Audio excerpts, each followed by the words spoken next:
Welcome, everyone, with Greg Roth, the ambassador, David Eby, and yours truly, Eric Glazer. This is your Sharp Squares podcast for Wild Card Weekend of the NFL season 2024-25. Let's put a quick bow on the regular season. For the season, our Sharps together rowing at full capacity, 42.6% against the number. Metal Games, 40%. It's even worse. We'll talk about that in a moment.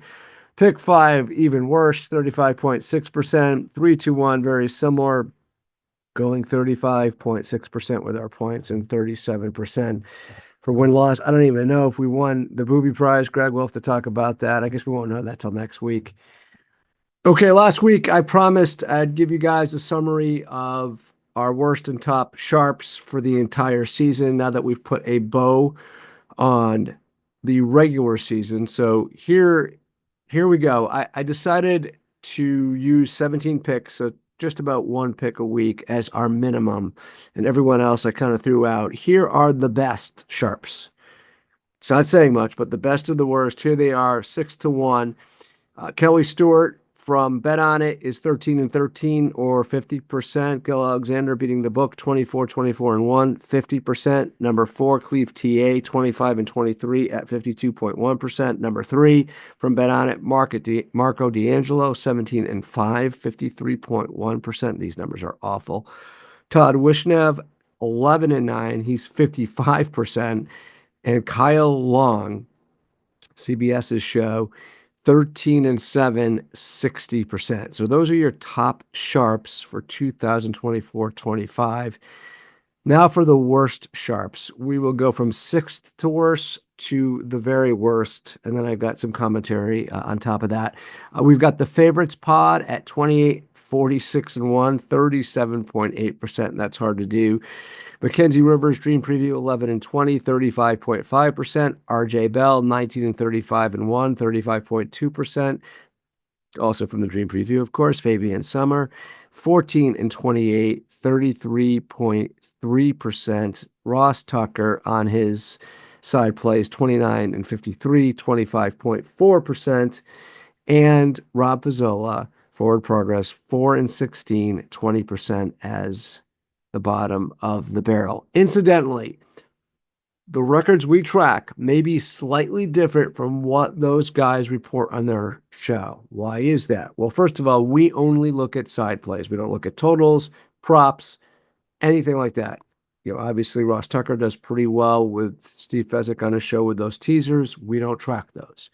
The second thing is we're using our lines from our pool, which sometimes is off by a point, a half a point, and that matters because they're tracking against their lines. We're tracking their record versus our lines. So that's where you may get a small difference in what they report on their shows and what we report on ours. Now, one of the reasons Gold, Silver, Bronze did as poorly as it did and didn't better the Sharps. This is the first time ever since we've been doing this that the Gold, Silver, Bronze record was actually worse than the aggregate, was in large part because our top guys had really bad years. Stuckey from the Action Network and Chris Raybon from the Action Network, 42.9% and 41.5%, respectively. Mike Lombardi, 46.8%. And Adam Chernoff, 45%. 4 of our top guys weighted much higher than most of the guys you heard from any of those Sharps that we started counting earlier for top or worst. So those top guys bringing us down as well. So that was then. This is now. A little bit of the math behind easily. And also you had an historic year as far as chalk, right? The favorites covering road dogs, not home favorites, home dogs not covering, favorites covering at a pace that we haven't seen in quite some time, if maybe historic, the top 3 years ever. So that also contributes as well.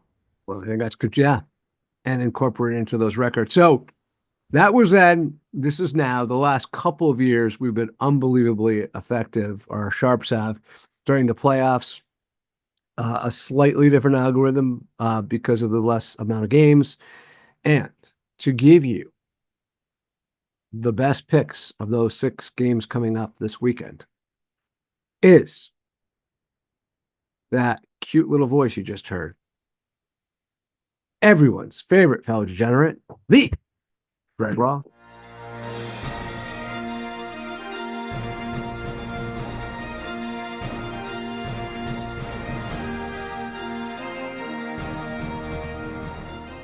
Eric, thank you so much. It's great to start the wild card weekend with you and the ambassador. And what do we have for 6 wild card games? Well, we have 3 medal games of the 6. Plenty to discuss. There's 1 gold game, 1 silver game, and 1 bronze game. The gold game, the top playoff game, wild card weekend, according to our sharps. The pick, it's the Houston, Texas. They're a home dog. +3, welcoming the LA Chargers to Houston. Marco D'Angelo, Ross Tucker, Stuckey, Gil Alexander, the Whale Capper, and Cleve TA all picked the Texans. Scott Seidenberg did pick the Chargers. The silver game, the pick, it stays in Florida with me. The Tampa Bay Buccaneers, they're -3, welcoming Jaden Daniels and the Washington Commanders to Raymond James Stadium. Marco D'Angelo, Stuckey, Chris Raybon all picked Tampa Bay. Tommy the Hitman does like the Washington Commanders. The bronze game, the pick, it's the LA Rams. They were supposed to be at home. Of course, unfortunately, because of the fires, that game has been moved to Arizona. They're still technically the home team. They're +2.5, playing the Minnesota Vikings. Stuckey and Gil Alexander picked the Rams. RJ Bell picked the Vikings. So, very simple. Texans are gold. The Buccaneers are silver. And the Rams are bronze. Okay, so we are in a playoff pool where we have to, it's a little bit different, but we're using our playoff lines, which is basically close to the current lines that DraftKings says we're recording here on Friday evening. Greg, give a quick rundown of the pool. Not that everyone's terribly interested in that, but that's how we'll be basing our picks. It's a good concept. We may have discussed it in prior seasons, but I forget how many teams are in the pool, but you make your pick and each week there's a unit. So I think this week the unit's $80. 80 points. 80 points. 80 points, sorry. 80 points. And you make your pick, and your action on the game depends on what someone else picks. So we are going to take the Texans in the pool. And if everybody else took the Texans, we'd have no action on the game. If it's 5-5, you basically, if there's 10 people, 5-5, you bet the unit 80 points against those 5 people. And that's how it works. So you never know how much action you have. I'm in a similar pool without you, Eric, for college. And just to give you an example, you'll be happy to know, 26-18 in that pool through the game last night, Notre Dame and Penn State. Well, I'm only 5th place in the money because it depends on the action. Some of those wins, I didn't have any action. So it'll be the same here in the NFL pool. Did anybody follow that? Ambassador, did you follow that? That would be the metric. It didn't sound very fun. Yeah. All right. We'll leave it at that. All right. So if you were just looking for the medal games, you are now all dismissed. All right, we have some really good trends and handicapping highlights from the guys for the top 3 games. So let's get started with some trends, compliments of our friends at VetLabs. In the past 10 years, rookie quarterbacks in road playoff games are 0-5 straight up and 1-4 against the number. This week we got Bo Nix at Buffalo and Jaden Daniels traveling to West Florida to play the Tampa Bay Buccaneers. Since 2002, quarterbacks making their first playoff start facing QBs with playoff experience have gone 34% against the number.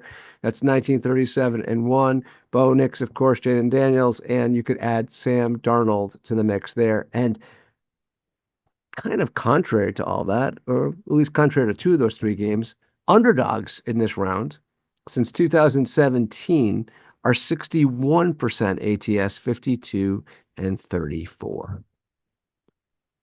All right, Eric, I've got three trends for everybody. Since 2014, wildcard road favorites in the NFL playoffs are 3-10-2 against the spread. That's 23%. That applies to the Chargers at the Texans. Might have applied to the Vikings, except, yeah, they were a road favorite. But now there's two road teams in that game. So I don't know what to do with that trend.